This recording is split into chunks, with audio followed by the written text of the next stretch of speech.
Muy buenas tardes para todas aquellas personas que nos siguen regularmente por nuestras distintas cuentas de las redes sociales, con el propósito de seguir estos conversatorios o estos diálogos amistosos en donde generalmente abordamos los más importantes temas de la política, de la historia, de la literatura, en la vida convulsionada de este país y también del mundo cuando las circunstancias así lo exigen. En esta oportunidad me quiero referir en concreto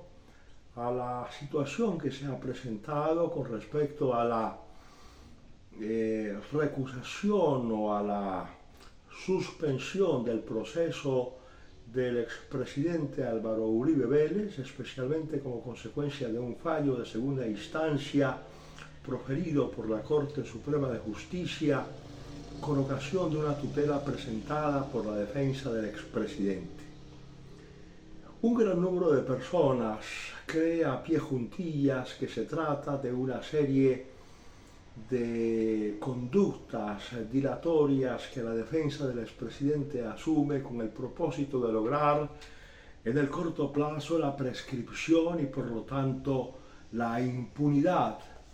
de los delitos o de los presuntos delitos que hubiese podido cometer el expresidente Álvaro Uribe Vélez y por los cuales se le juzga en la actualidad.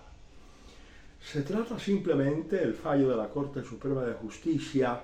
de hacer respetar el principio del debido proceso que está contemplado en el artículo 29 de la Constitución Nacional como un derecho fundamental de todas aquellas personas que habiten en el territorio colombiano, ya sea en una actuación judicial o en una actuación administrativa, absolutamente todos los colombianos, o aquellas personas que aunque no sean colombianos, habiten en el territorio colombiano, tienen el derecho a reclamar que se cumpla el debido proceso como una garantía que se le concede a fin de que se juzgue su conducta con absoluta imparcialidad y sobre todo de conformidad con las leyes preexistentes al hecho que se imputa. En esto consiste fundamentalmente, dijéramos, la confusión de parte de algunos sectores importantes de la sociedad colombiana, especialmente de algunos dirigentes que deberían conocer el derecho o por lo menos evitar expresar sus opiniones cuando el derecho no es lo suficientemente bien conocido de su parte. Nos referimos en concreto a la decisión de la Corte Suprema de Justicia mediante un fallo de segunda instancia en el proceso o en una tutela que se había planteado por parte de la defensa del expresidente Uribe, en donde se ordena a la juez 44 penal del circuito de Bogotá suspender el proceso con el propósito de garantizar lo que se llama el debido proceso, que repito, está consagrado de manera expresa, de manera clara, de manera cristalina en el artículo 29 de la Constitución Política de Colombia. Y ese debido proceso se ha violado por la sencilla razón de que cuando la defensa del expresidente Uribe planteó o solicitó la recusación al juez de la causa correspondiente, el juez de la causa no le dio cumplimiento a lo que establecen los artículos 62 y 63 del Código de Procedimiento Penal, sino que en una actuación absolutamente extraña, en una actuación absolutamente peregrina, tomó el camino que no le permite la ley, y es decidir por ella misma y ante ella misma que rechazaba de plano la recusación que le había hecho la defensa del expresidente Uribe y se siguió el procedimiento, es decir, se siguió el proceso con la deposición de los testimonios por parte de los distintos testigos que habían sido citados por la Fiscalía. Evidentemente, para cualquier persona conocedora del derecho y para cualquier persona con un poco de sentido común, es absolutamente claro que la juez violentó, vulneró, pretermitió el cumplimiento de lo estatuido en el artículo 62 y en el artículo 63 de la Ley 906 del año 2004, que habla sobre la recusación. En primer lugar, tenemos que recordar una vez más que existe el artículo 29 de la Constitución Política, que establece con claridad la existencia del debido proceso, y por otro lado la existencia de los artículos 62 y 63 del Código de Procedimiento Penal, que establece que tan pronto un juez sea recusado, el juez automáticamente pierde la competencia para seguir conociendo del proceso hasta que su superior jerárquico o ante el juez que corresponda se decida si efectivamente cabe o no cabe la recusación, es decir, si existe o no existe un fallo o una decisión definitiva sobre la recusación que plantea la defensa. Cualquier persona que conozca someramente lo que establece el artículo 62 o 63 del Código de Procedimiento Penal llega necesariamente a la conclusión de que la defensa o a la defensa del expresidente Uribe le asistía a la razón cuando sostuvo que no le era posible a la juez de conocimiento del caso en concreto negar de plano la recusación y seguir con el procedimiento, sino que ella debió suspender el proceso para que el juez que hace las veces de su superior jerárquico pudiera tomar una decisión definitiva sobre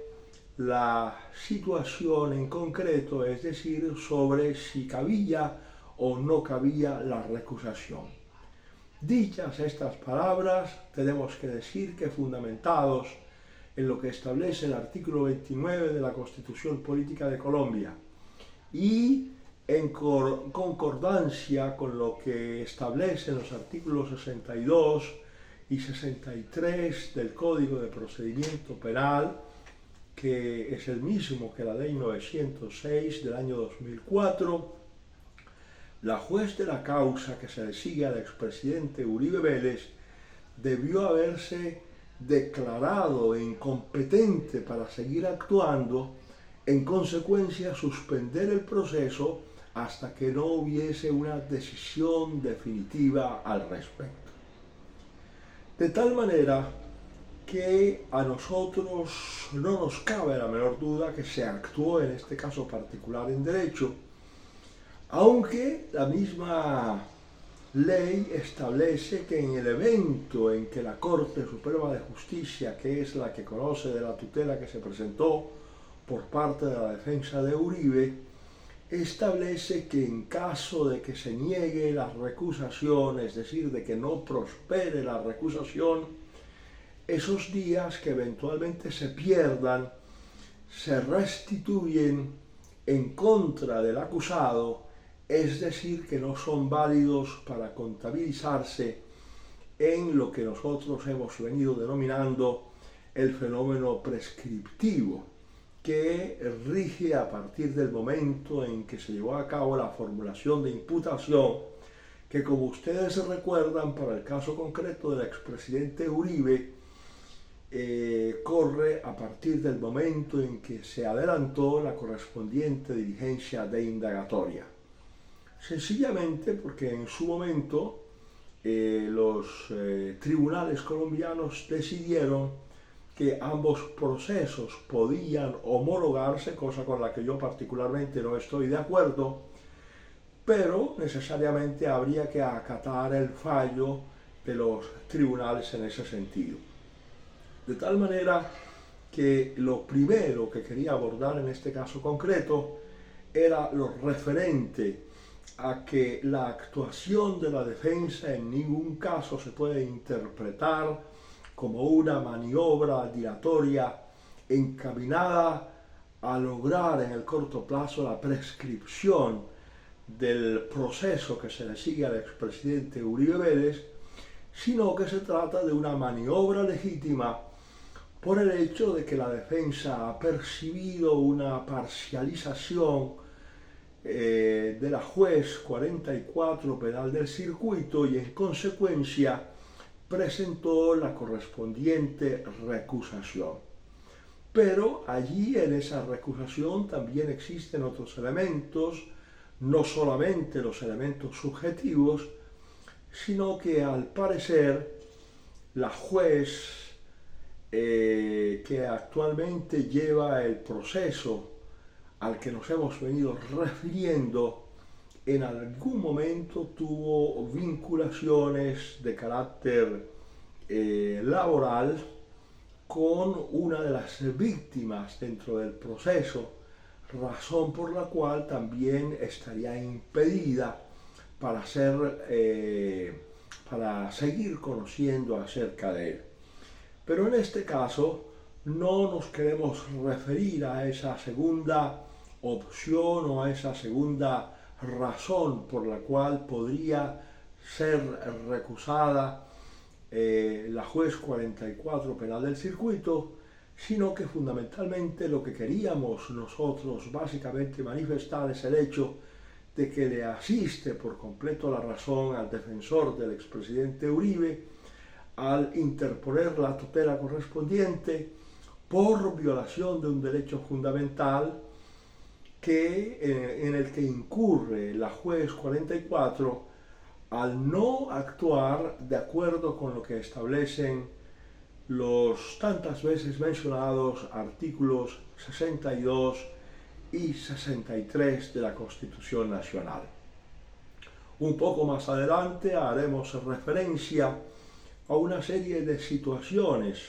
irregulares que se han venido conociendo en este proceso que se le sigue al expresidente Uribe Vélez